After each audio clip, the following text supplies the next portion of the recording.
এক মুহূর্তের জন্য কল্পনা করুন যে আপনি এমন এক ধন আবিষ্কার করেছেন যা এত শক্তিশালী যে ফেরেশতারও নিজেই আসমান থেকে নেমে এসে এর প্রকাশ উদযাপন করতে শুরু করেছে। কল্পনা করুন এমন একটি রহস্য যা এত গভীর যে নবী মোহাম্মদ সাল্লাল্লাহু আলাইহি ওয়াসাল্লাম এটিকে মানবজাতির জন্য প্রদত্ত অন্য কোনো উপহারের সঙ্গে তুলনা করা যায় না। আপনাকে যদি বলা হয় যে এই ধন, এই ঐশ্বরিক রহস্য কোরআনের দ্বিতীয় সূরার শেষে অবস্থিত এবং বেশিরভাগ মানুষ প্রতিদিন এর পাশ দিয়ে হেঁটে যায়, তবে তারা এর প্রকৃত শক্তি সম্পর্কে অজ্ঞাত, তাহলে আপনি কেমন অনুভব করবেন? আজ রাতে যখন আপনি ঘুমানোর জন্য প্রস্তুতি নিচ্ছেন, তখন বিশ্বের লক্ষ লক্ষ মুসলিম নির্দিষ্ট দুটি আয়াত তেলাওয়াত করবে। তারা তাদের জিহ্বার মাধ্যমে এই শব্দগুলি উচ্চারণ করবে। কিন্তু তারা কি সত্যিই বুঝতে পারে যে এই আয়াতগুলি কত গভীর পারমাণবিক স্তরের আধ্যাত্মিক শক্তি বহন করে? এই আয়াতগুলো কোনো সাধারণ রাতে নাজিল হয়নি। এগুলো এসেছে এমন এক স্বর্গীয় স্থান থেকে যা এমনকি ফেরেশতাদের কাছে পবিত্র হিসেবে গণ্য। সূরা আল বাকারার শেষ দুটি আয়াতে এমন একটি গোপন রহস্য নিহিত আছে যা পণ্ডিতরা জীবনকাল জুড়ে বোঝার চেষ্টা করেছেন। এতে রয়েছে আল্লাহর প্রতিশ্রুতি যা অসম্ভবকেও সম্ভব করে তোলে, এমন সুরক্ষা যা বিশ্বাসীদের এমন বিপদ থেকে রক্ষা করে যা তারা চোখে দেখতে পায় না, এবং এমন আধ্যাত্মিক শক্তি যা একজন ব্যক্তির সমগ্র অস্তিত্বকে রূপান্তরিত করতে পারে। এখানেই সবচেয়ে বিস্ময়কর বিষয়, এই আয়াতগুলো মক্কায় নাজিল হয়নি, যেখানে কোরআনের অধিকাংশ অংশ অবতীর্ণ হয়েছে। মদিনাতেও নাজিল হয়নি। এগুলো এসেছে এমন এক বিশেষ পবিত্র স্থান থেকে যে নবী সাল্লাল্লাহু আলাইহি ওয়াসাল্লাম যখন সাহাবীদের কথা জানালেন, তারা বিস্ময়ে নীরব হয়ে যান। গল্পটি শুরু হয় এমন এক রাতে যখন আকাশ আনন্দে উন্মুক্ত হয়, ফেরেশতারা অসংখ্যভাবে একত্রিত হয় এবং আল্লাহর প্রশংসায় তাদের কণ্ঠস্বর উচ্চতমে পৌঁছায়। সমগ্র বিশ্ব যেন থেমে গেছে, যা ঘটতে চলেছে তার জন্য নিঃশ্বাস আটকে রেখেছে। সেই বরকতময় রাতে নবী মোহাম্মদ সাল্লাল্লাহু আলাইহি ওয়াসাল্লাম সূরা আল বাকারার শেষ দুটি আয়াত গ্রহণ করেন। কিন্তু এগুলো জিবরাইল আলাইহিস সালামের মাধ্যমে স্বাভাবিক পদ্ধতিতে অবতীর্ণ হয়নি, বরং এগুলো সরাসরি আল্লাহর আরশের নিচে অবস্থিত এক বিশেষ ভাণ্ডারঘর, যা বি আল মামুর নামে পরিচিত একটি স্থান যেখানে ফেরেশতারাও প্রবেশের অনুমতি চাইতে থাকে। এই স্বর্গীয় ভাণ্ডারে রয়েছে সবচেয়ে পবিত্র ওহী, আল্লাহর বাণীর মধ্যে সর্বশক্তিমান, এবং এই ঐশ্বরিক ভাণ্ডার থেকে এসেছে সেই দুটি মহৎ আয়াত যা অনন্তকাল ধরে বিশ্বাসীদের জীবনকে পরিবর্তন করতে সক্ষম।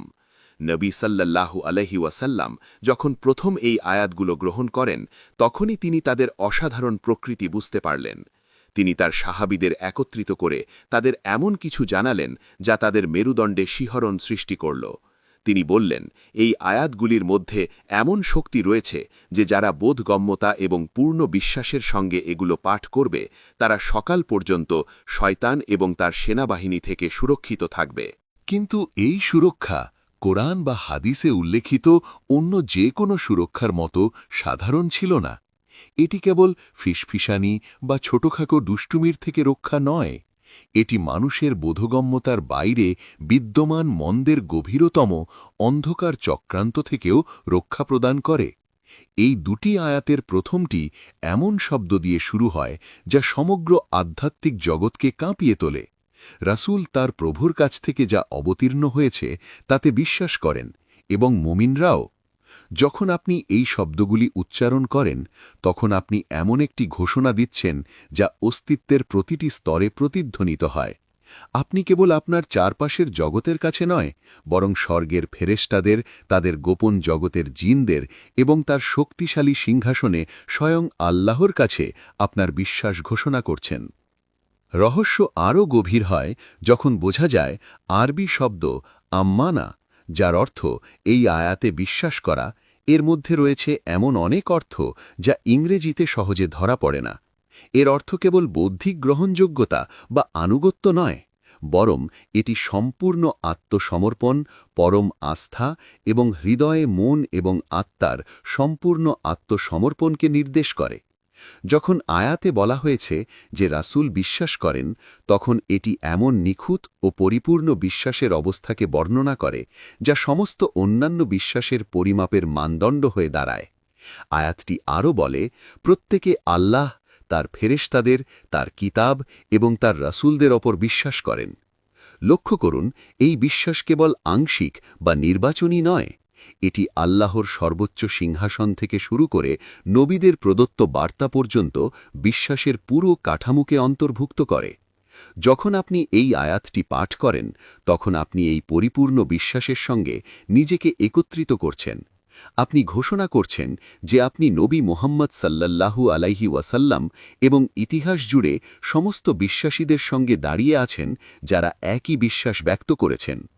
কিন্তু এই আয়াতগুলির আসল শক্তি শুধুমাত্র তাদের কথায় নয়, এটি তখন প্রকাশ পায় যখন এগুলি আন্তরিকতার সঙ্গে পাঠ করা হয়, যেন আধ্যাত্মিক জগতে অবিশ্বাস্য প্রভাব তৈরি করে। নির্ভরযোগ্য বর্ণনা অনুসারে যখন একজন বিশ্বাসী ঘুমানোর আগে এই আয়াতগুলি পাঠ করে, তখন আল্লাহ ফেরেশতাদের একটি বিশেষ দল নিযুক্ত করেন যারা সারা রাত ধরে সেই ব্যক্তিকে পাহারা দেয়। এরা সাধারণ অভিভাবক ফেরেশতা নয়, এরা স্বর্গীয় রাজ্যের অভিজাত যোদ্ধা, যারা উপস্থিতি মাত্রেই রাক্ষস ও মন্দ আত্মাদের আতঙ্কিত হয়ে পালাতে বাধ্য করে। দ্বিতীয় আয়াতটি এমন একটি শব্দগুচ্ছ দিয়ে শুরু হয় যা প্রকাশিত সবচেয়ে সুন্দর ও গভীর অর্থবহ উক্তিগুলির মধ্যে একটি। এতে বলা হয়েছে, আমরা কোনো আত্মাকে তার ক্ষমতার বাইরে বোঝা চাপাই না। ইংরেজিতে এই ৮টি শব্দ আরবিতে মাত্র ৫টি শব্দে লেখা আছে, যা পৃথিবীর প্রতিটি ভাঙা হৃদয়কে সুস্থ করার জন্য এবং প্রতিটি আহত আত্মাকে নিরাময় করার জন্য যথেষ্ট জ্ঞান ধারণ করে। আল্লাহ সরাসরি আপনাকে জানান যে পরীক্ষার মুখোমুখি হন না কেন, যত বড় অসুবিধাই আপনাকে ঘিরে রাখুক, যত কঠিন পাহাড়ি আপনাকে অবরুদ্ধ মনে করাক না কেন, আপনাকে তা পার করার জন্য প্রয়োজনীয় শক্তি দেওয়া হয়েছে। একবার ভেবে দেখুন, মহাবিশ্বের স্রষ্টা, যিনি অস্তিত্বের প্রতিটি অণুকে জানেন এবং যিনি সময়ের শেষ পর্যন্ত দেখতে পারেন, তিনি আপনাকে ব্যক্তিগতভাবে বলছেন যে আপনি আপনার ধারণার চেয়েও শক্তিশালী। তিনি কেবল উৎসাহ দিচ্ছেন না, তিনি আপনার ক্ষমতা সম্পর্কে তার নিখুঁত জ্ঞান দ্বারা সমর্থিত একটি ঐশ্বরিক প্রতিশ্রুতি দিচ্ছেন। যখন জীবন অতিমাত্রায় চ্যালেঞ্জিং মনে হয়, যখন চাপ সহ্য করা কঠিন হয়ে ওঠে, তখন এই শব্দগুলি আপনার আত্মার জন্য একটি অটুট নোঙর হয়ে দাঁড়ায়। এই আয়াতটি এমন একটি প্রার্থনা দিয়ে শুরু হয় যা ১৪ শতাব্দীরও বেশি সময় ধরে বিশ্বাসীদের আশ্রয়স্থল হয়ে উঠেছে। হে আমাদের প্রভু, আমরা যদি ভুলে যাই বা ভুল করে থাকি, তবে আমাদের ওপর দোষ চাপিও না। এখানে আল্লাহ আমাদের শেখাচ্ছেন, যখন আমরা ব্যর্থ হই তখন কিভাবে তার কাছে আসতে হয়। তিনি আমাদের দেখাচ্ছেন যে আমাদের মানবিক দুর্বলতা বোঝার পরেও তিনি পরিপূর্ণতা আশা করেন না এবং তার করুণা আমাদের ব্যর্থতার চেয়েও মহান। কিন্তু ভাষার গভীরতা লক্ষ্য করুন, বিশ্বাসীরা কেবল ক্ষমা প্রার্থনা করছে না, তারা আল্লাহর কাছে প্রার্থনা করছে যাতে তাদের ওপর কোনো দোষ চাপানো না হয়। এটি ঐশ্বরিক করুণার এমন এক স্তরের ইঙ্গিত দেয় যা সাধারণ ক্ষমার সীমার বাইরে বিস্তৃত। এর অর্থ, আল্লাহ আমাদের প্রকৃত ভুলগুলোকেও আমাদের বিরুদ্ধে রাখবেন না, বরং আমাদের মানবিক ভুলের সঙ্গে এমন করুণার আচরণ করবেন যেন সেগুলো কখনোই ঘটেনি। প্রার্থনাটির পরবর্তী অংশে আরও গভীর হয়ে ওঠে, হে আমাদের প্রভু, আমাদের ওপর এমন বোঝা চাপিও না যেমন তুমি আমাদের পূর্ববর্তী জাতির ওপর চাপিয়েছিলে। এটি পূর্ববর্তী জাতিগুলির কঠিন পরীক্ষার দিকে ইঙ্গিত করে। বিশ্বাসীরা আল্লাহর কাছে অনুরোধ করছে যেন তাদের পরীক্ষা তাদের আধ্যাত্মিক ক্ষমতার বাইরে না হয়। এবং এখানে একটি আশ্চর্যজনক সত্য রয়েছে যা অনেকেই জানে না। নির্ভরযোগ্য হাদিস অনুযায়ী যখন এই আয়াত অবতীর্ণ হয়েছিল, আল্লাহ তাআলা তাৎক্ষণিকভাবে এই প্রার্থনার জবাব দিয়েছিলেন, আমি তোমাকে এটি দান করেছি। এর অর্থ, আল্লাহ ইতিমধ্যেই এই প্রার্থনা গ্রহণ করেছেন প্রত্যেক বিশ্বাসীর জন্য যারা আন্তরিকভাবে এটি পাঠ করে। যখন আপনি এই শব্দগুলি উচ্চারণ করেন, তখন আপনি কেবল আল্লাহর করুণা প্রার্থনা করছেন না, আপনি এমন করুণা দাবি করছেন যা ইতিমধ্যে প্রতিশ্রুত এবং প্রদান করা হয়েছে। আপনি একটি ঐশ্বরিক গ্যারান্টি সক্রিয় করছেন যা ১৪ শতাব্দী আগে সিল করা হয়েছিল। এই প্রার্থনার শেষ অংশে এমন শব্দ রয়েছে যা মুমিনদের সবচেয়ে অন্ধকার সময়ে হতাশা থেকে উদ্ধার করেছে। হে আমাদের প্রভু, আমাদের ওপর এমন বোঝা চাপিও না যা বহন করার ক্ষমতার বাইরে। এখানে মুমিনরা আল্লাহর কাছে প্রার্থনা করছে যেন তাকে এমন পরিস্থিতিতে না ফেলা হয় যেখানে ঈমান অসম্ভব হয়ে যায়, যেখানে পরীক্ষা এত তীব্র যে তার সঙ্গে সম্পর্ক ভেঙে যায়। হাদিস অনুযায়ী আল্লাহ এই প্রার্থনার উত্তরে বলেছেন, আমি তোমাকে এটি দান করেছি। এর অর্থ, যদি আপনি একজন আন্তরিক মুমিন হন, আল্লাহ প্রতিশ্রুতি দিয়েছেন যে তিনি আপনাকে কখনো এমন পরিস্থিতিতে ফেলবেন না যা ঈমানের সঙ্গে সামলানো আপনার পক্ষে অসম্ভব। তিনি আপনাকে কখনো ভাঙবেন না। তিনি আপনাকে কখনো এমন গভীর অন্ধকারে পরিত্যাগ করবেন না যে তার আলো আপনার কাছে পৌঁছতে না পারে।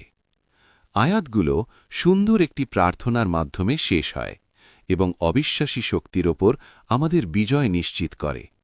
তবে এই বিজয় সামরিক বা রাজনৈতিক নয়। এখানে ব্যবহৃত আরবি শব্দ নাসিয়ার বিজয়ের পাশাপাশি সাহায্য, সমর্থন এবং ঐশিক সহায়তাও নির্দেশ করে। মুমিনরা আল্লাহর কাছে প্রার্থনা করছে যেন তাদের ঈমানের পথে বাধা সৃষ্টি করার চেষ্টা করা বাহ্যিক এবং অভ্যন্তরীণ অবিশ্বাসী শক্তিকে তারা পরাস্ত করতে পারে। এবং এখানেই এই আয়াতগুলোর রহস্য সত্যিই অসাধারণ হয়ে ওঠে। নবী মুহাম্মদ সাল্লাল্লাহু আলাইহি ওয়াসাল্লাম বলেছেন যে এই আয়াতগুলি তাকে আল্লাহর অর্শের নিচের বিশেষ ভাণ্ডার থেকে দেওয়া হয়েছিল এবং তার পূর্ববর্তী কোনো নবীকে এর মতো কিছু দেওয়া হয়নি। এর অর্থ, মুসা আলাইহিসসালাম এই আয়াতগুলো পড়তে পারেননি, ঈসা আলাইহিসসালাম এই বিশেষ ভাণ্ডার পাননি, ইব্রাহিম আলাইহিসসালামকে এই নির্দিষ্ট ঐশিক উপহার দেওয়া হয়নি। এই আয়াতগুলো শেষ নবী, তার ওপর শান্তি বর্ষিত হোক, এবং তার জাতির জন্য সংরক্ষিত ছিল। এগুলো সেই সব লোকদের জন্য সংরক্ষিত ছিল যারা সবচেয়ে বড় পরীক্ষার মুখোমুখি হবে, যারা শেষকালে বেঁচে থাকবে এবং যাদের ক্রমবর্ধমান প্রতিকূল পৃথিবীতে সত্যের প্রতি তাদের বিশ্বাস বজায় রাখার জন্য উচ্চ স্তরের আধ্যাত্মিক সুরক্ষা এবং ঐশিক করুণার প্রয়োজন হবে। কিন্তু রহস্য আরও গভীরে যায়। ইসলামী রহস্যবাদের পণ্ডিতদের মতে এই আয়াতগুলিতে বিশ্বাসের একটি সম্পূর্ণ ম্যাট্রিক্স নিহিত আছে।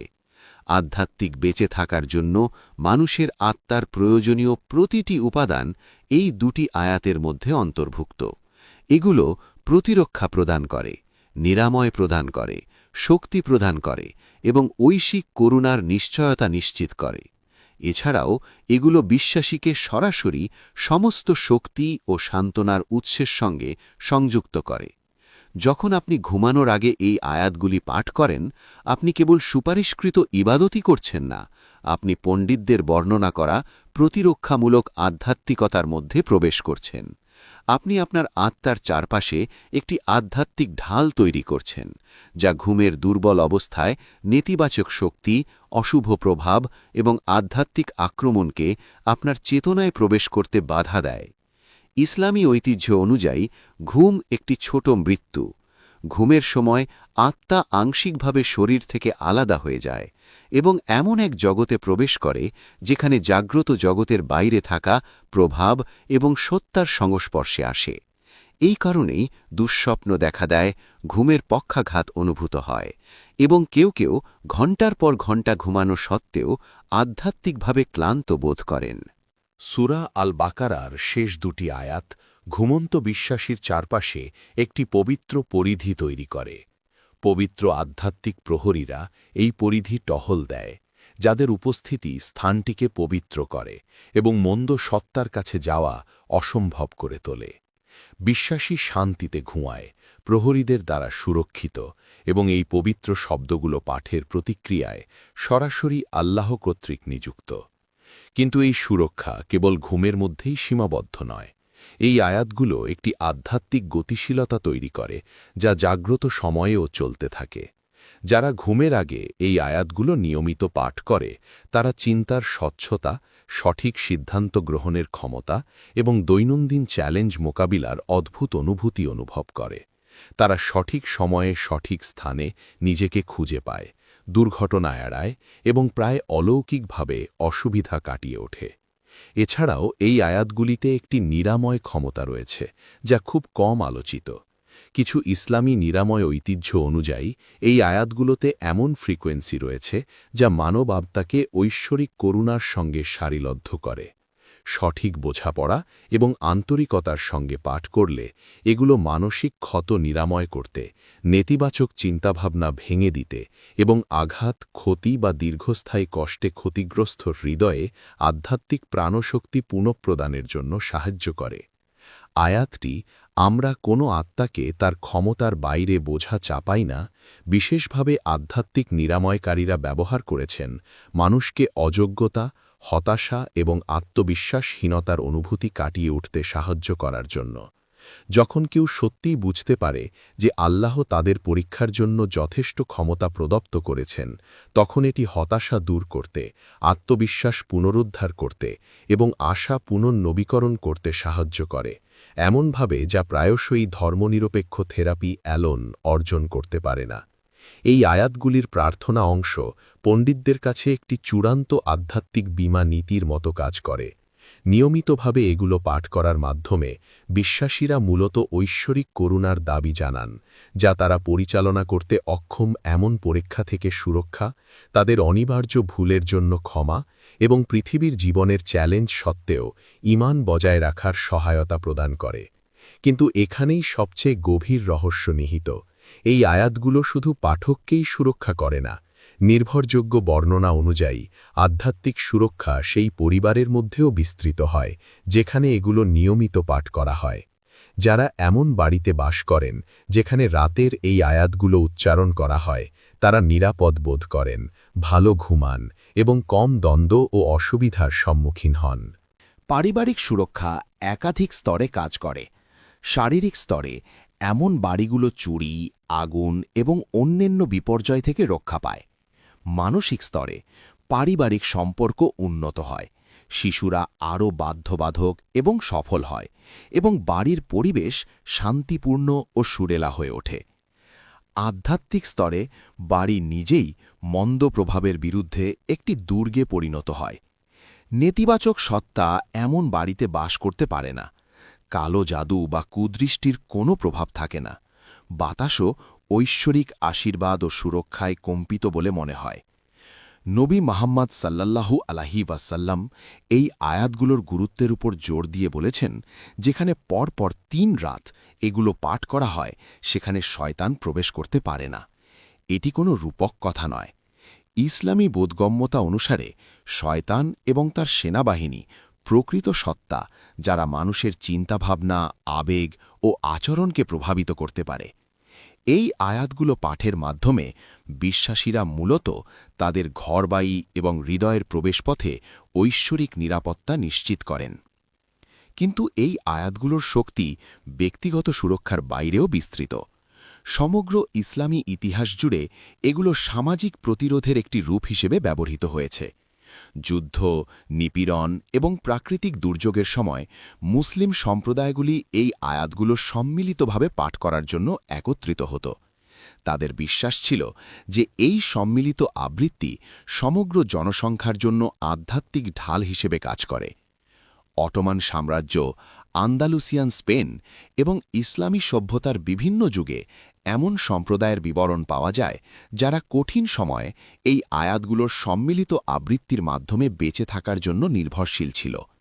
সামরিক আক্রমণ, প্লেগ বা প্রাকৃতিক দুর্যোগ যা কিছুই হোক না কেন, এই সম্প্রদায়গুলি দেখেছে যে আল বাকারার শেষ 2টি আয়াতের নিয়মিত দলবদ্ধ আবৃত্তি এমন সুরক্ষা প্রদান করে যা সাধারণ ব্যাখ্যা দিয়ে বোঝা যায় না। এই আয়াতগুলোর রহস্যময় মাত্রা শতাব্দী ধরে সুফি গুরুরা অনুসন্ধান করেছেন। তারা শেখান এই আয়াতগুলোতে ঐশ্বরিক নৈকট্যের চাবিকাঠি নিহিত।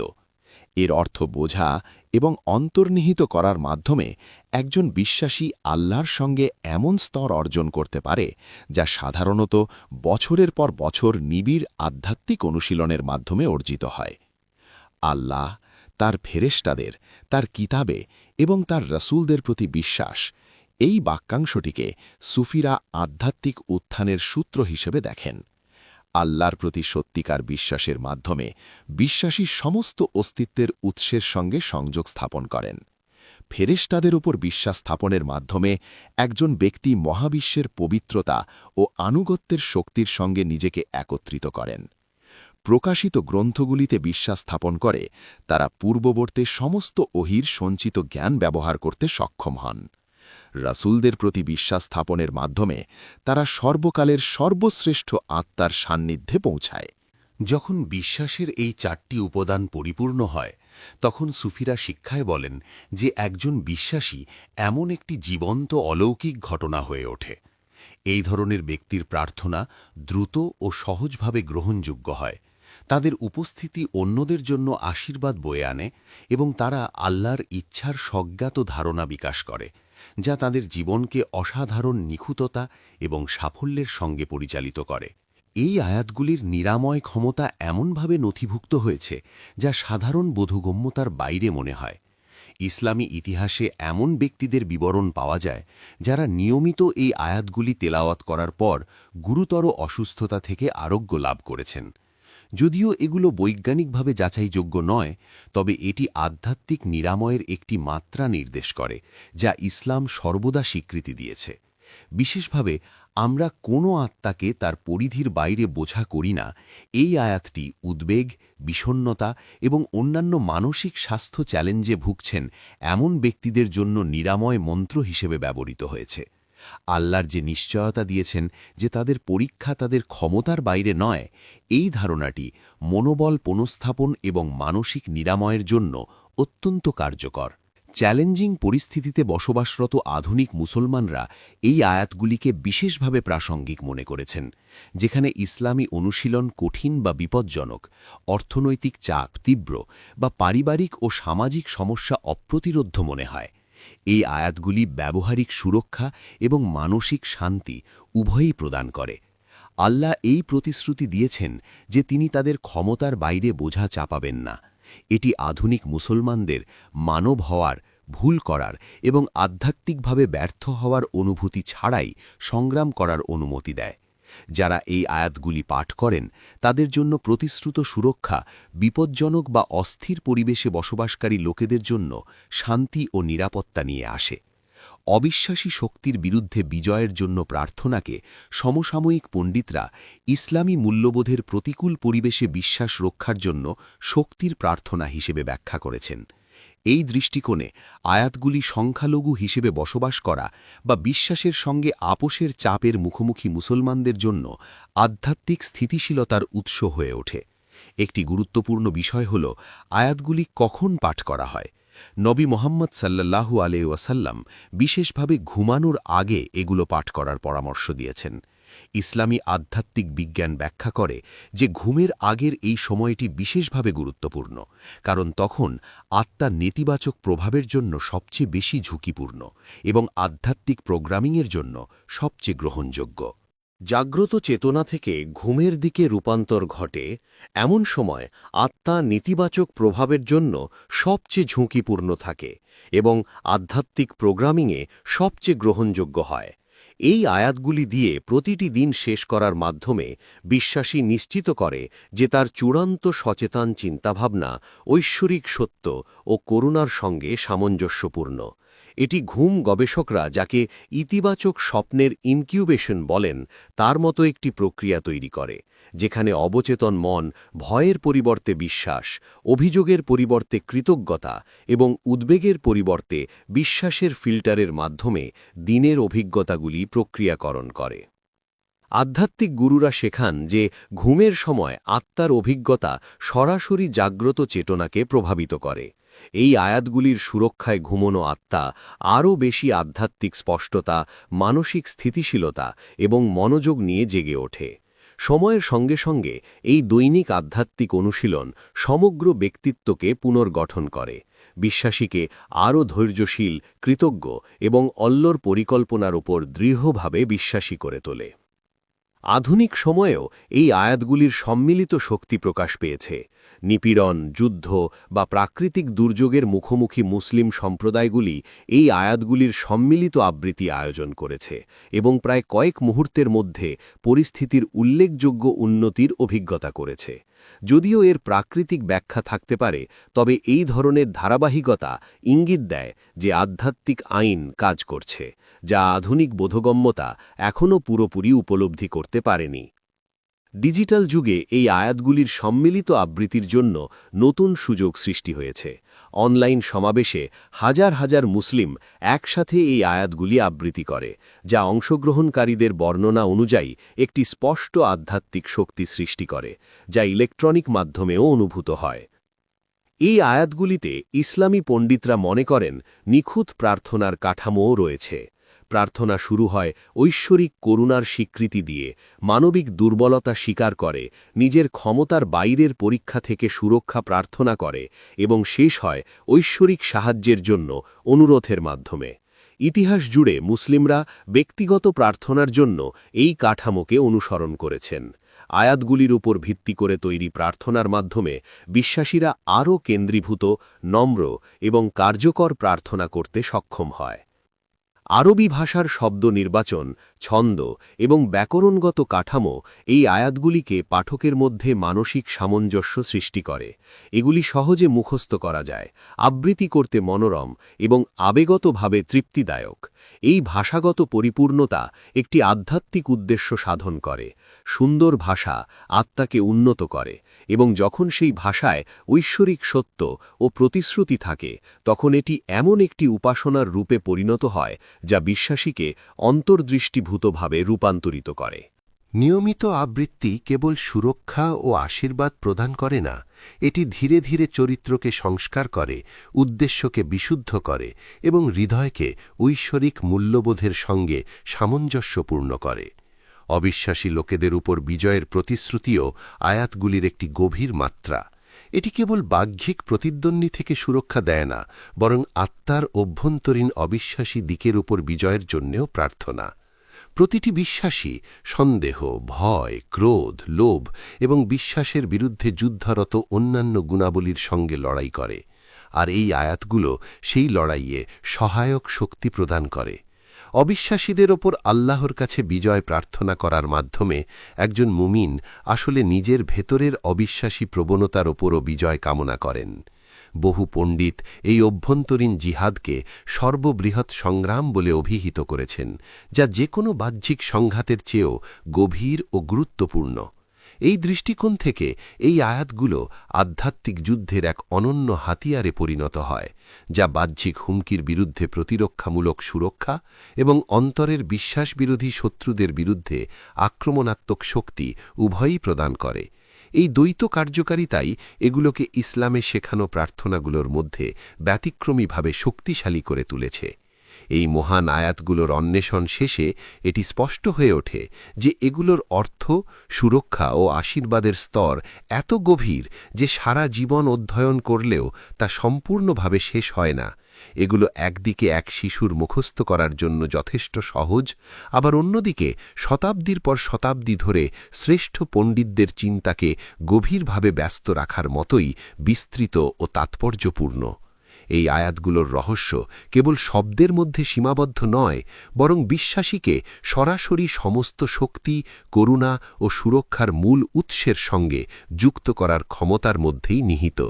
এগুলো ঐশ্বরিক সহায়তার জন্য এক সরাসরি সংযোগ, আধ্যাত্মিক আক্রমণের বিরুদ্ধে এক শক্তিশালী ঢাল এবং বিশ্বাসের এমন এক সেতু যা সাধারণ জীবনকে ধীরে ধীরে এক অবিরাম অলৌকিক অভিজ্ঞতায় রূপান্তরিত করে।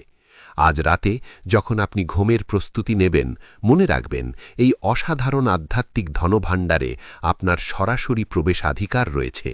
এই আয়াতগুলো কোনো ঐতিহাসিক নিদর্শন বা নিছক ধর্মীয় কবিতা নয়, এগুলো জীবন্ত শক্তির বাণী যা আপনার জীবনকে বদলে দিতে পারে, আপনার পরিবারকে রক্ষা করতে পারে এবং আপনাকে ভৌত জগতের সীমার বাইরে থাকা আশীর্বাদের সঙ্গে যুক্ত করতে পারে। এই আয়াতগুলো বোঝার সঙ্গে, আন্তরিকতার সঙ্গে এবং এই সচেতনতা নিয়ে তেলাওয়াত করুন যে আপনি মানবজাতিকে দান করা সবচেয়ে শক্তিশালী আধ্যাত্মিক উপহারগুলোর মধ্যে একটির সঙ্গে যুক্ত হচ্ছেন। ফেরেশতারা তাদের পাহারার দায়িত্ব শুরু করার জন্য প্রস্তুত, ঐশ্বরিক করুণা সক্রিয় হওয়ার অপেক্ষায়। যারা আন্তরিকভাবে দাবি করে তাদের জন্য সুরক্ষা সদা উপলব্ধ। আল বাকারার শেষ দুটি আয়াতের প্রকৃত রহস্য হল এগুলো কেবল আয়াতই নয়, এগুলো ঐশ্বরিক আশীর্বাদের এক বিশাল ভাণ্ডারের চাবি, যা আল্লাহ প্রতিটি বিশ্বাসীর নাগালের মধ্যেই রেখেছেন। একমাত্র প্রশ্ন হল, আপনি কি এই চাবিগুলো ব্যবহার করে সুরক্ষা, নিরাময় এবং আধ্যাত্মিক উন্নতির পথে অগ্রসর হতে প্রস্তুত?